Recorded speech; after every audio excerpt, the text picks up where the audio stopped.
Bienvenidos nuevamente a este su programa Opinión en Jaque. Continuamos con el curso de Apocalipsis. Hoy día vamos a tratar el trasfondo histórico. Y lo prometido es deuda, ¿no es cierto? Hemos dicho que vamos a usar el método histórico y les voy a explicar para qué usamos el método histórico.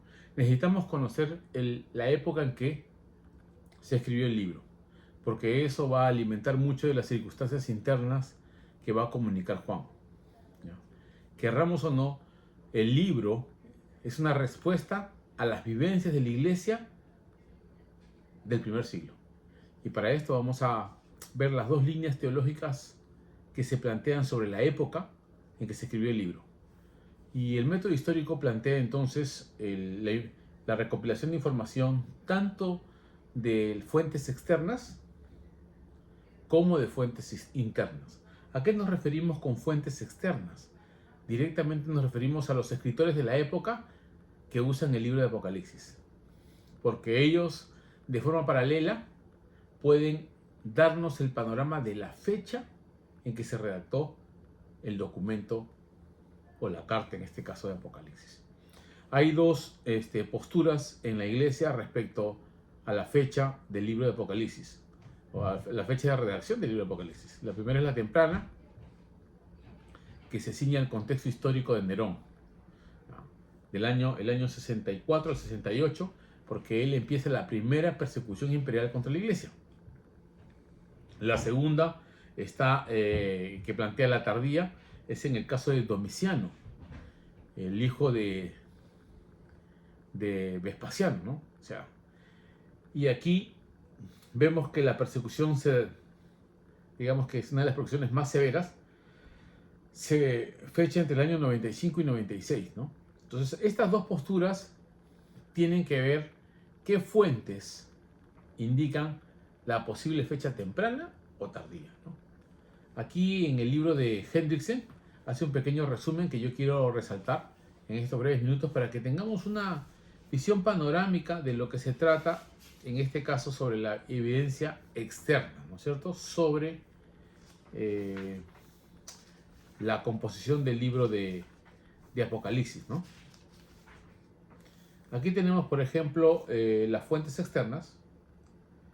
Vamos a ver que se cita a Ireneo, ¿no? Ireneo era el discípulo de Policarpo. Bueno, él fue obispo de Lyon, en la Francia meridional, a inicios del siglo III, a finales del siglo II, inicios del siglo III. Y él hace una cita de Apocalipsis y explica en casi la final de la cita que dice así: casi en nuestros días, hacia el final del reinado de Domiciano. Él fecha la composición del libro de Apocalipsis en la época de Domiciano. Esta es la evidencia que plantea Ireneo. Ireneo era discípulo de Policarpo y a la vez podemos decir que Policarpo es el discípulo directo del apóstol Juan, ¿no? Él conoció personalmente al apóstol Juan. Ireneo recibió la información de Policarpo y por consiguiente es una fuente secundaria muy cercana a la época de la redacción, ¿no? Así que es una fuente fidedigna. También podemos ver que Ireneo es citado por Eusebio al inicio del siglo IV, ¿no? Cuando se empieza a elaborar el canon, Eusebio recoge mucha información. Está, digamos, en Historia Eclesiástica 1 de Eusebio. Usted puede leer, entonces, mucha información sobre la época de la iglesia en el primer siglo y el segundo siglo, ¿no? Y él cita a Ireneo y plantea entonces la misma postura de que la redacción del texto de Apocalipsis fue en la época de Domiciano. Así que se van inclinando, bueno, en este caso nuestra balanza a favor de la redacción tardía. Muy bien. Aparte de esta evidencia externa, tenemos, aparte de Eusebio, que cita dos veces a Ireneo, tenemos a Jerónimo en el siglo V, que también se basa, por supuesto, en Eusebio y en Ireneo para afirmar que la persecución se dio en la época de Domiciano. Entonces, estas fuentes externas inclina la balanza sobre Domiciano, ¿no? Bueno, hay la postura del, digamos, de la redacción temprana en la época de Nerón, basado en la ausencia de información sobre la destrucción del templo. Como ya expliqué en otra ocasión, los argumentos de ausencia pueden usarse en dos sentidos, ¿no? A favor o en contra. Ya lo explicamos en un podcast anterior, no voy a ahondar mucho porque quiero seguir desarrollando entonces ahora la evidencia interna, ¿no es cierto? No nos basamos en argumentos de ausencia, sino en exposición del pensamiento. La evidencia interna se inclina también, en primer lugar, en este caso, por la fecha tardía. ¿Por qué? Porque algunos que alegan que al no señalar la destrucción del templo en el año 70, ¿por qué Apocalipsis pasaría por alto tal cumplimiento de Mateo 24? Bueno, aquí viene la explicación, que Apocalipsis en su simbología inicial, como expliqué, el énfasis está no en el templo físico, porque no usa la terminología de Mateo, hieron, para la palabra griega hieron para hablar del templo, sino usa la palabra que se usa para santuario, porque en Apocalipsis se plantea entonces el énfasis en estar en la presencia de Dios. ¿Se acuerdan del ejemplo que di la semana pasada sobre el símbolo de la bandera corsaria? Vean ustedes cómo este mismo símbolo va cobrando diferentes significados en determinadas épocas. Primero, en la época, digamos, de los corsarios, se vería entonces a ladrones que están en contra de la corona española y vienen a robar y usan esta bandera como identificación de corsarios, ¿no? Piratas que vienen digamos, en contra de la ley, que van a robarse los tesoros de otra nación. Pues bueno, con el correr del tiempo uno ve este símbolo y cobra diferentes significados, o se suman los significados. Por ejemplo, en un cerco eléctrico usted ve un símbolo así, ya más chiquito, solo la cabeza, y de color rojo como fondo, indica entonces peligro de muerte.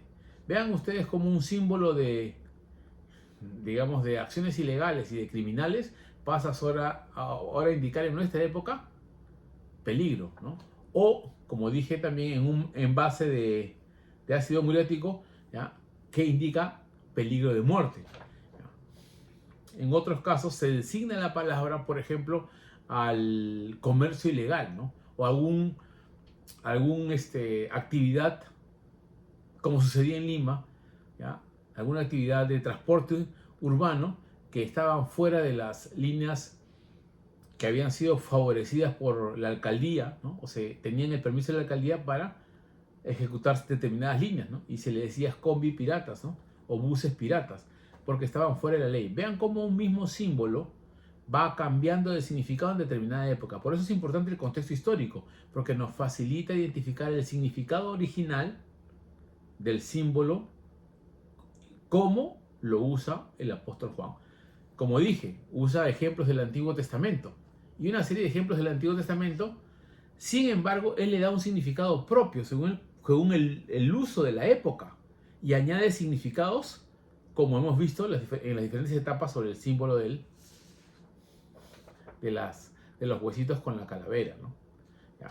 Así igualmente tenemos que examinar qué significa en el libro de Apocalipsis para luego compararlo cómo lo usan los demás profetas. Por eso es importante que examinemos entonces el símbolo en su contexto histórico.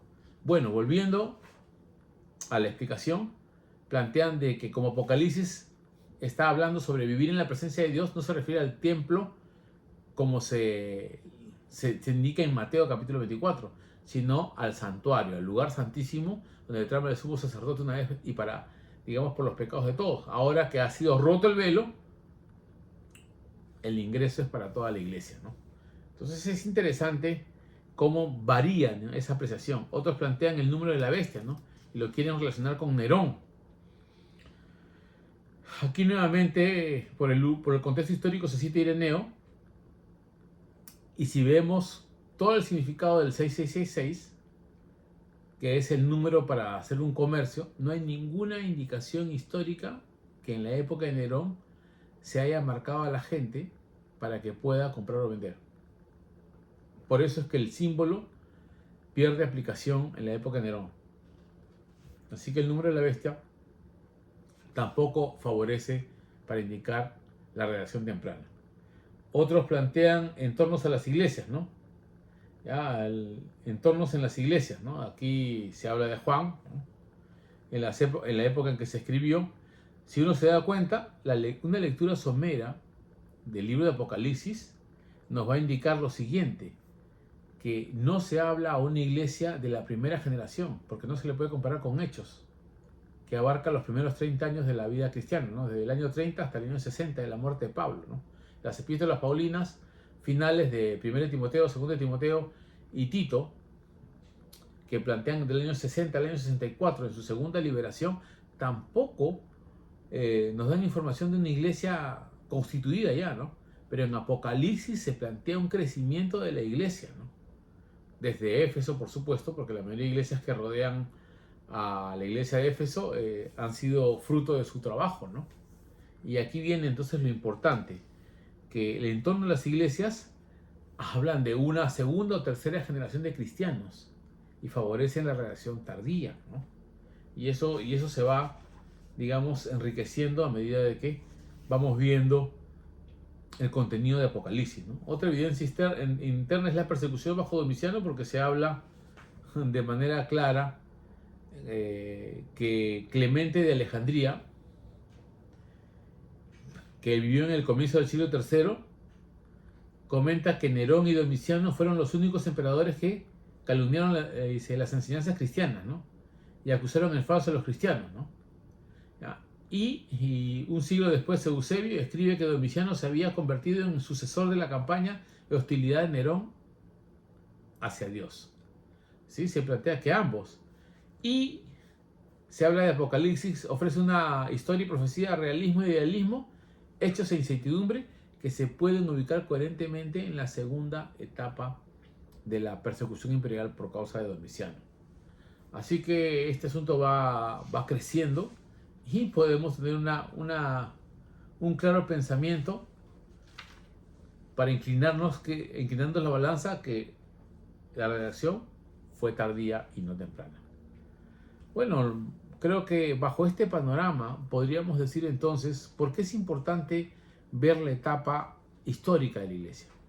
Porque estamos hablando a una iglesia de segunda y tercera generación, donde ya no está el apóstol Pablo, ya no está el apóstol Pedro, ¿ya? Ahora está Juan, que de su llamado hacia los pueblos, en este caso judíos, a la dispersión, a los pueblos, en este caso a los judíos que están en la dispersión en los diferentes pueblos de esa época, ahora se enfoca en una iglesia de corte gentil o de mayoría gentil, con los problemas propios a una iglesia creciendo entre los gentiles.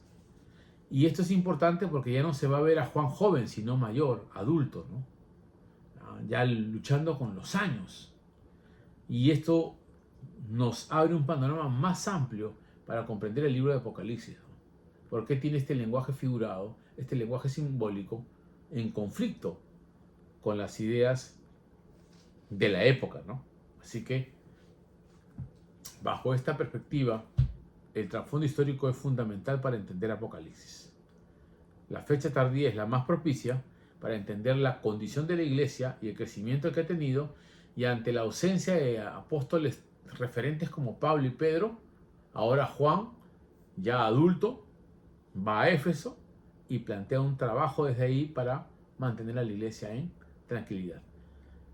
Quiero terminar diciendo lo siguiente: necesitamos ahora entonces ver cómo el trasfondo histórico ayuda a que identifiquemos lo que vive la iglesia de esa época, en qué situación está, en qué diagnóstico está.